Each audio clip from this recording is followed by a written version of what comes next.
নমস্কাৰ বন্ধুসকল, পুনৰবাৰ নতুন ভিডিঅ'লৈ সকলোকে স্বাগতম জনাইছোঁ। তো এয়া দেখিছে আপোনালোকে আজি ট্ৰেক্টৰ মৰাই ধুনীয়াকৈ কঠীয়াতলি উলিয়াই ল'লোঁ। তো আৰু এফালে টগু গছ আছে।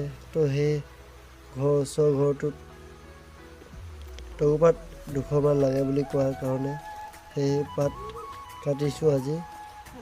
তো এইফালে তামোল লগাই থোৱা আছে।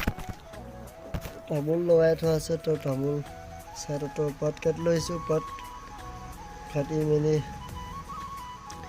জাপি হেৰি হ'বই আৰু এতিয়া। তো সকলোৱে ভালে চাগে। তো ডাৱৰীয়া বতৰ কি কৰিব, তথাপিও আৰু অলপকৈ কাটি আছোঁ। এইফালে দেখিছে পাত কাটি থোৱা আছে। তো এইফালে চাইডত আমি মুঠাকৈ এতিয়া জাপি ল'ব লাগিব আৰু